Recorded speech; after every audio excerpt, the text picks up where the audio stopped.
229 सीटों पर पहले ही प्रत्याशी उतार चुकी थी कांग्रेस और एक सीट पर इंतजार था। अब सभी 230 सीटों पर कांग्रेस ने प्रत्याशी घोषित कर दिए हैं। तो देखिए, मध्य प्रदेश में कांग्रेस की आखिरी लिस्ट, और इस आखिरी लिस्ट में आखिरी नाम का इंतजार किया जा रहा था। आमला सीट जिस पर प्रत्याशी की घोषणा बाकी थी और कांग्रेस ने आखिरी सूची भी जारी कर दी है। मनोज मालवीय को कांग्रेस ने आमला से प्रत्याशी बनाया है। इसके पहले 229 सीटों पर कांग्रेस अपने प्रत्याशी घोषित कर चुकी थी और अब देखिए, कांग्रेस की आखिरी लिस्ट भी जारी हो गई है। तो 229 सीटों पर पहले ही प्रत्याशी उतार चुकी है कांग्रेस और ये एक्सक्लूसिव तस्वीर आप देखिए, ये वही आदेश जो पार्टी की ओर से जारी किया गया है। अब सभी 230 सीटों पर प्रत्याशी घोषित हो चुके हैं और इसके साथ ही मध्य प्रदेश में 228 सीटों पर स्थिति अब क्लियर है कि वो कौन से प्रत्याशी होंगे जो मैदान में हैं, किसका मुकाबला किससे होगा। आखिरी सूची जिसका इंतजार किया जा रहा था, कांग्रेस की आखिरी सूची जिसमें आखिरी नाम को शामिल किया गया, आमला सीट जिसे अभी बाकी छोड़ा गया था, अभी होल्ड पर थी कांग्रेस की ओर से आमला सीट और अब इस सीट पर प्रत्याशी की घोषणा कर दी गई है। कांग्रेस की ओर से सभी 230 सीटों पर प्रत्याशी घोषित हो गए हैं। मध्य प्रदेश, छत्तीसगढ़ दोनों राज्यों के लिए तमाम प्रत्याशी कांग्रेस की ओर से घोषित कर दी गए और ज्यादा बातचीत करेंगे। संवाददाता सूरज शर्मा हमारे साथ जुड़ गए हैं। सूरज, कयास कई तरह के लगाए जा रहे थे आमला सीट को लेकर, लेकिन नाम चौंकाने वाला है। देखिए, बिल्कुल लगातार हम देख रहे थे कि कांग्रेस का जो आमला सीट थी वो कहीं ना कहीं माना जा रहा था कि निशा बंगारे के इस्तीफे पर डिपेंड कर रही थी कि यदि इस्तीफा स्वीकार होता है तो कहीं ना कहीं कांग्रेस निशा बंगारे को मैदान में उतारेगी। लेकिन जिस तरीके का कानूनी पेंच फंसा है उसका यही कारण है कि अब कांग्रेस ने पुराने चेहरे पर फिर भरोसा जताया है। मनोज मालवीय, जो खासतौर से 2018 में भी कांग्रेस की तरफ से उम्मीदवार रहे थे, वो पिछले 5 साल से लगातार प्रयास कर रहे थे क्षेत्र की में जनता में सक्रिय थे। लेकिन क्योंकि इस सीट की बात करें ऋतु, तो खासतौर से 2008 के बाद से लगातार बीजेपी के पाले में है। यानी पिछले 4 बार से लगातार ये सीट बीजेपी के पास है और यही कारण है कि कांग्रेस भी प्रयास कर रही है कि बैतूल की आमला जो सीट है वो कांग्रेस कैसे छीने।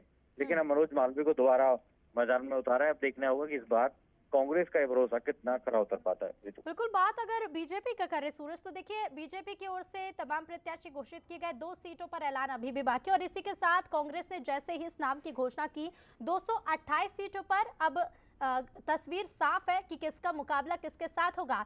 बात हम फिलहाल आमला सीट की ही करेंगे क्योंकि कांग्रेस ने अभी इस सीट पर प्रत्याशी की घोषणा की है। बीजेपी की ओर से कितनी कड़ी टक्कर इसे माना जाए? देखिए, खासतौर से बीजेपी की 2 सीटों को लेकर कहीं ना कहीं विचार विमर्श और मंथन चल रहा है। गुना की बात हो, जो खासतौर से ऐसी सीट है जहां पर 2 से 3 लगभग नाम है और उसको लेकर भी मंथन किया जा रहा है, तो वहीं एक विदिशा में भी 2 से 3 नाम है, उसको लेकर चर्चा की जा रही है। अब देखना ये होगा कि प्रत्याशी तमाम जो दोनों पार्टियों के वो मैदान में उतर चुके हैं। खासतौर से आमला सीट जिसको लेकर कई प्रकार के आस लगाए जा रहे थे, लेकिन अब उस पर भी तस्वीर साफ हो गई है। लेकिन अब बात बीजेपी के पाले में है कि बची 2 सीटों को कब तक घोषित कर पाती है। बिल्कुल सूरज, फिलहाल शुक्रिया आपका जानकारी के लिए और ज्यादा बातचीत के लिए एग्जीक्यूटिव एडिटर मनोज सैनी जी जुड़ गए हैं। मनोज जी, मनोज मालवीय जिन्हें आमला सीट से कांग्रेस ने प्रत्याशी बनाया और इसके साथ ही सभी सीटों पर अब स्थिति साफ हो चुकी है कांग्रेस की ओर से, लेकिन मनोज मालवीय को ही क्यों चुना गया? क्या कुछ इसके मायने निकाले जाए? क्योंकि कई नाम थे, कई ऐसे उम्मीदवार थे जो इस कह सकते रेस में शामिल थे और जो चाहते थे कि आमला सीट से उन्हें प्रत्याशी बनाया जाए। देखिए, जनजाति के क्षेत्र में मनोज मालवीय का अच्छा खासा एक वर्चस्व है और खासकर युवा पीढ़ी में उनका अच्छा वो माना जाता है। निशा बागरे का नाम सबसे आगे था उसमें और लगातार निशा को लेकर बातें चलती रही, लेकिन मसला कहीं जाकर कोर्ट से और वहां तक, और आज ही ऐसी खबरें आ रही है कि जीएडी से ऑर्डर भी होना था कि निशा बागरे का इस्तीफा स्वीकार कर लिया जाए। मुझे लगता है कल ये दिखाई भी देता, उससे पहले मनोज मालवीय को टिकट दे दिया कांग्रेस ने। तो इसके सियासी समीकरण भी यही है कि जनजाति को लेकर जिस तरह की चर्चा आ रही थी, क्या निशा के अलावा कोई दूसरा प्रत्याशी कांग्रेस के पास नहीं है, तो इसीलिए अभी जो हम नाम देख रहे हैं मनोज मालवीय का, उसका निर्णय लिया गया।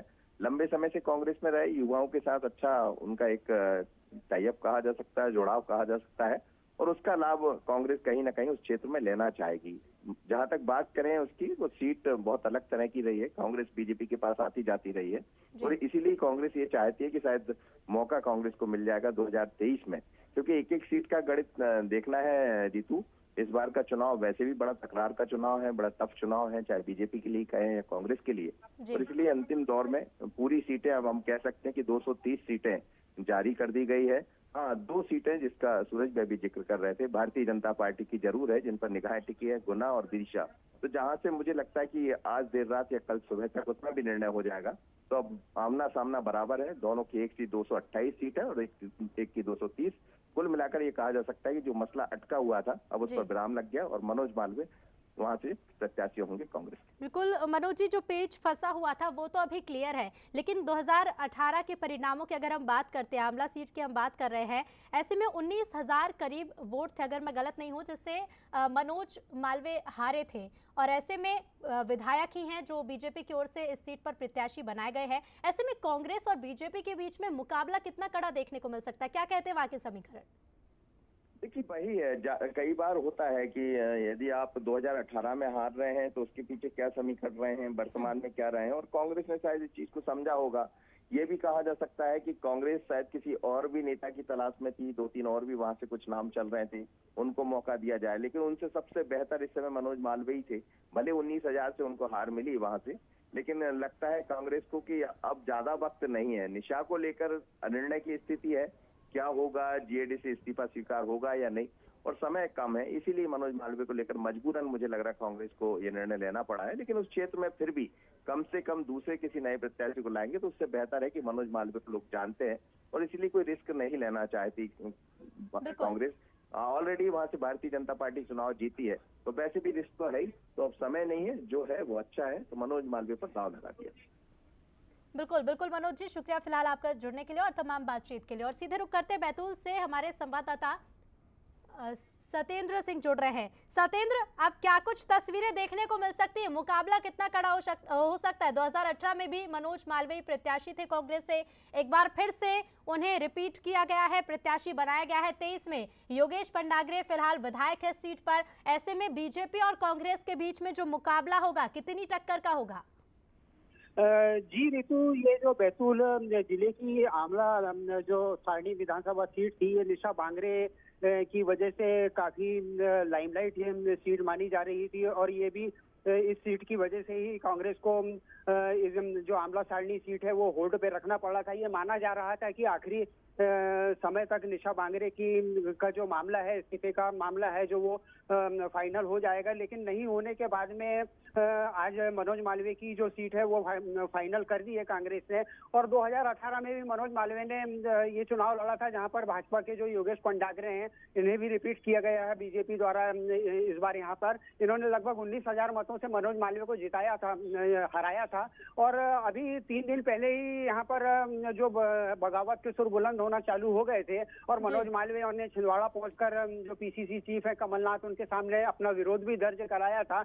लिहाजा आज ये माना जा रहा था कि आज आखिरी तारीख चूंकि हाईकोर्ट द्वारा दी गई थी सुनवाई के लिए, लेकिन निशा के मामले में कोई फैसला नहीं होने के चलते मनोज मालवीय को ये टिकट दे दिया गया है। और अब आगे जो है वो पूरी रणनीति के साथ बीजेपी और कांग्रेस की एक बार फिर टक्कर होने वाली है, और ये देखने वाली बात होगी कि क्या पिछली बार की तरह है, इस बार मनोज मालवीय ज्यादा तेज टक्कर योगेश पंडाग्रे को दे सकते हैं, या योगेश पंडाग्रे उन पर ज्यादा भारी पड़ते हैं। ऋतु, बिल्कुल सत्येंद्र, ये देखना तो बेहद दिलचस्प होगा ही कि जीत का अंतर इस बार कितना होगा और जो जीत होगी वो किसके पक्ष में जाएगी। लेकिन जैसा कि आपने बताया कि विरोध के स्वर भी उठने लगे थे जैसे ही कांग्रेस की जो लिस्ट जारी हुई थी, इसके पहले जो हमने सूची देखी उसमें कई नाम ऐसे, कई ऐसी सीट जहां पर विरोध हो रहा था। पीसीसी चीफ कमलनाथ के कार्यालय के बाहर लोग पहुंच रहे थे, कई सीटों पर विरोध हो रहा था। तो क्या यही वजह माना जाए कि निशा बांगरे के नाम पर जहां चर्चाएं जोरों पर थी, निशा बांगरे को टिकट ना देकर, हालांकि फैसला भी अभी नहीं आया है, लेकिन ऐसे में इसी वजह से मनोज मालवीय को टिकट दिया गया है? ये जो आप बिल्कुल ठीक बात बोला है, बोलिए आपने ऋतु जी। ये माना जा रहा था क्योंकि निशा बांगरे का जो मैटर है वो पिछले 2 से ढाई महीने से ये चला आ रहा था, और उस बीच में दावेदारी भी की गई थी। यहाँ पर महिला जिला कांग्रेस अध्यक्ष है मोनिका नीरापुरे, उनने भी आमला सारणी विधानसभा से दावेदारी की थी। मनोज मालवीय ने भी दावेदारी की थी, और यहाँ के युवा जनपद सदस्य जो हितेश नीरापुरे, ऐसी 3 दावेदारी निशा बांगरे के अलावा यहाँ से की गई थी।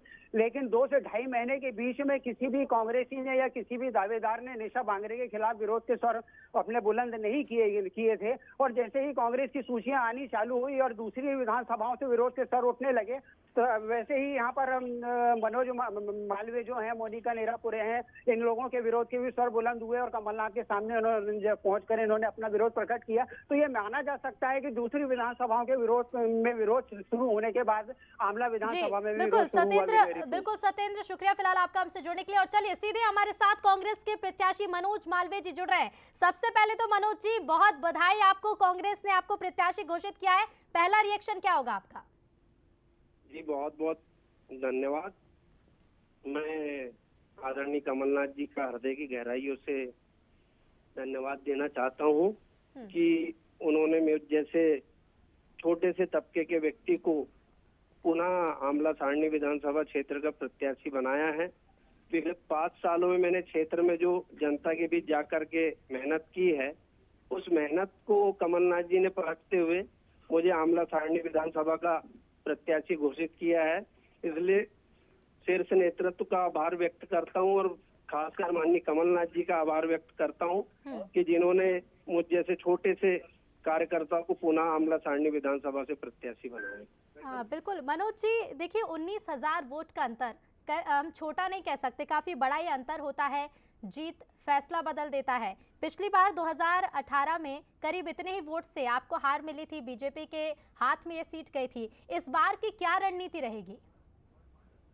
जी पिछले बार जो चूक हुई थी, उस चूक से सबक लेकर के हमने संगठन में काफी मजबूती से खड़ा किया हर पोलिंग बूथ स्तर पर जी। और निश्चित तौर पर पिछले बार की रणनीति से इस बार हमारी रणनीति अलग होगी जी। और निश्चित तौर पर इस बार यहाँ से कांग्रेस का परचम हम लहराने में सफल होंगे।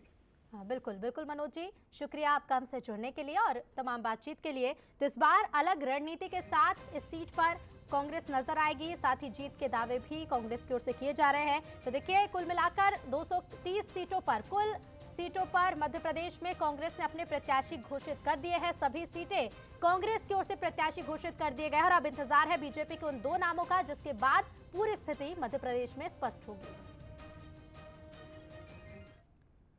और आगे बढ़ेंगे 2023 के विधानसभा चुनाव को मध्य प्रदेश में बगावत के लिए